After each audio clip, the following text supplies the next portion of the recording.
Bonjour et bienvenue. Alors, quand on parle de développement durable, l'industrie automobile faisait figure de mauvais élève. On va revenir en 2017. Selon une étude d'Ecovadis, seuls 36% des fournisseurs automobiles mondiaux avaient à l'époque une RSE adaptée.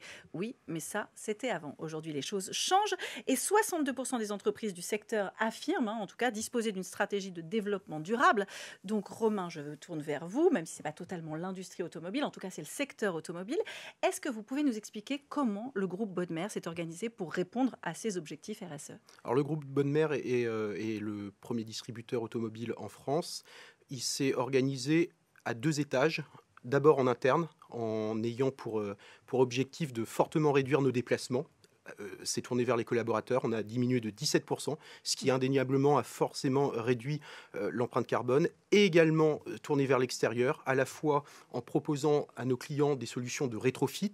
On enlève le moteur thermique pour mettre du moteur électrique. On travaille également sur de l'hydrogène. On travaille sur le reconditionnement de véhicules d'occasion, c'est-à-dire la voiture qui est d'occasion pollue. Quand elle ressort, elle est remise aux normes. Upcycling des voitures, donc on fait du nouveau avec du vieux. Exactement, c'est l'économie circulaire. J'imagine que vous avez besoin des outils digitaux, et c'est là où je me tourne vers vous, côté Orange Business. En quoi vos outils digitaux vont pouvoir accompagner Bodmer? Dans le cadre de notre relation avec le groupe Bodmer, en fait, on s'est aperçu qu'il y avait le poids des consommations d'énergie était devenu très important pour le groupe. Je crois, Romain, que tu évoquais...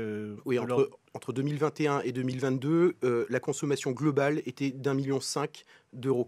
Et en 2023, on est passé à 2 millions d'euros, ce qui représente à peu près une augmentation de 35%. Ouais, belle augmentation. Donc, là, on a utilisé nos solutions digitales pour la performance énergétique.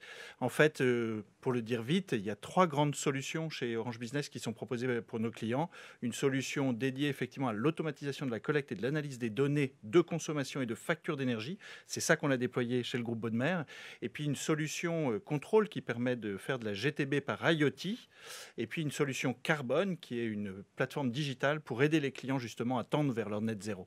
Donc vous avez ces 3 solutions, effectivement. Et est-ce que vous pouvez nous faire un retour d'expérience client comme Bodmer que vous avez?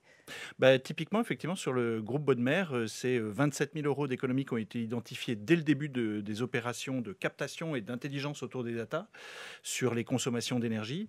Et puis l'analyse aussi des consommations de chacun des sites qui permet d'identifier des sites qui consomment la nuit, le dimanche, à des moments où ces concessions automobiles sont censées être en sommeil.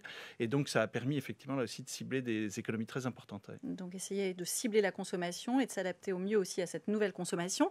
Et du côté Bodmer, alors quels vont être les prochains défis à relever?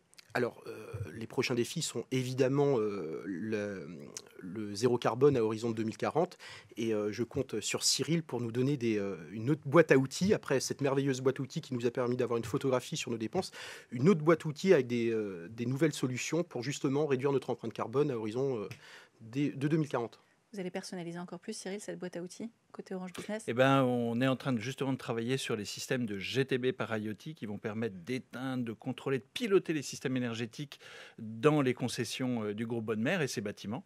Et puis de regarder aussi les sujets de pilotage de la data carbone pour vous aider à vous projeter jusqu'à 2040 et travailler à réduire votre bilan et vos émissions.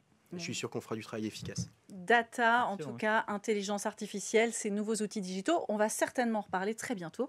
Merci beaucoup à Romain et Cyril pour cet éclairage très clair.